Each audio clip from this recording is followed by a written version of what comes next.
Alors dans cette petite vidéo, je te propose de résoudre un exercice traitant du principe de conservation de l'énergie mécanique et du théorème de variation de l'énergie mécanique. Alors ça peut sembler un petit peu contradictoire, mais que dit le principe de conservation de l'énergie mécanique?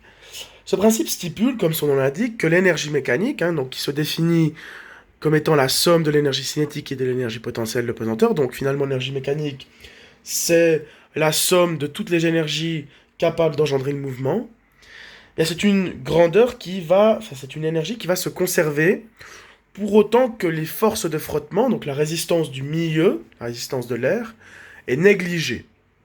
Voilà. Pour autant qu'il n'y a pas de force non conservative qui travaille. Donc, lorsque je lâche un objet du haut d'une certaine hauteur, si je considère uniquement la force de pesanteur, eh bien c'est bon, c'est une force conservative.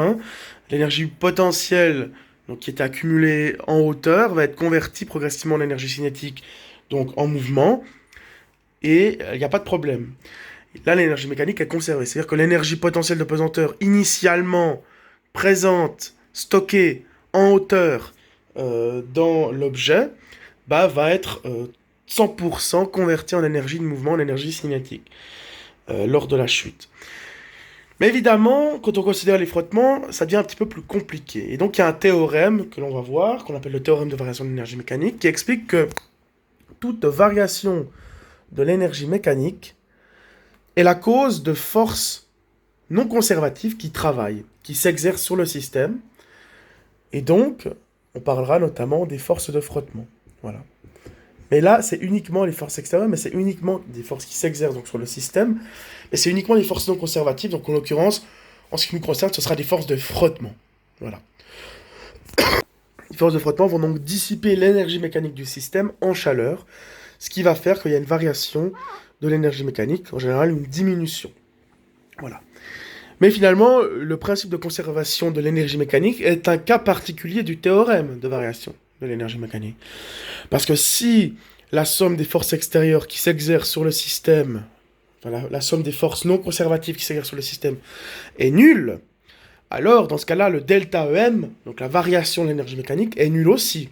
Et si la variation de l'énergie mécanique est nulle, ça veut dire que l'énergie mécanique finale moins l'énergie mécanique initiale, donc c'est ça la variation de l'énergie mécanique, vaut 0. Ça veut donc dire que l'énergie mécanique initiale est égale à l'énergie mécanique finale. Voilà. Donc dans ce cas-là, il y a conservation. Donc le principe de conservation de l'énergie mécanique est un cas particulier de ce théorème-là. Voilà. Alors on va aborder deux situations. On va d'abord aborder la situation, donc on lance un ballon de 500 grammes verticalement vers le haut, en lui octroyant une vitesse de 15 mètres par seconde, et on veut savoir quelle est la hauteur qu'il va atteindre, dans un premier temps en supposant que l'énergie mécanique se conserve, et donc il n'y a pas de force de frottement non conservative qui dissipe l'énergie du système en chaleur. Et dans un deuxième temps, on considérera que tout le long de son ascension, le ballon est soumis à un ensemble de forces de frottement de 3 newtons. Voilà.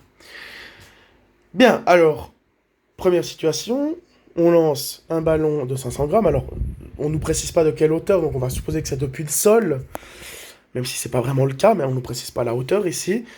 De toute façon, on pourra la rajouter à la fin, mais c'est bien de poser, on va dire, comme référence la position initiale de la balle, ça va nous aider, voilà, à résoudre le problème. À la limite, après, on pourra rajouter 1m70, on va dire la moyenne, une taille moyenne de 1m70, ça serait plus réaliste, mais voilà.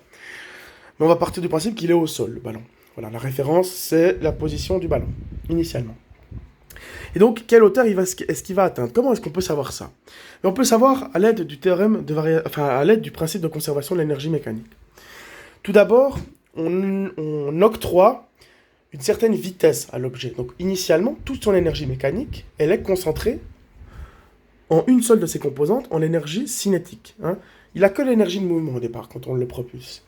Et progressivement, cette énergie va se convertir en énergie potentielle au fur et à mesure qu'il prend de la hauteur, jusqu'à ce qu'il atteigne sa position finale, où là, sa vitesse sera nulle. À la fin, il aura une vitesse nulle, et ensuite il va rechuter.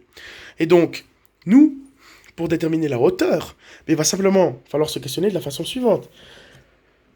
Il va falloir simplement se dire que l'énergie mécanique initiale est égal à l'énergie mécanique finale, et que l'énergie mécanique initiale, ben, c'est finalement uniquement de l'énergie cinétique, et que l'énergie mécanique finale, c'est uniquement de l'énergie potentielle.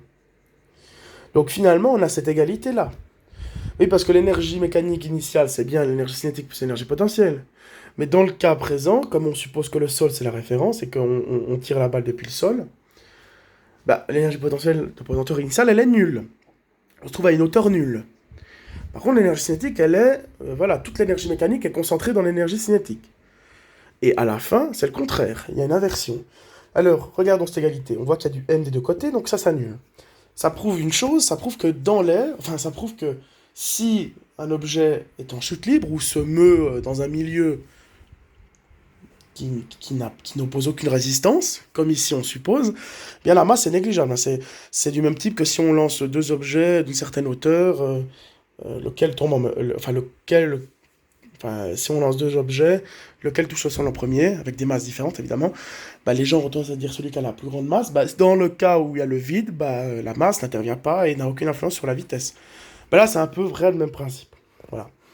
Donc isolons H. Pour isoler H, qu'est-ce que je fais? Je divise par G. Donc du coup, H, c'est égal à V carré sur 2G. Voilà. Petite application numérique, donc ça fait 15 au carré sur 2 fois 9,81.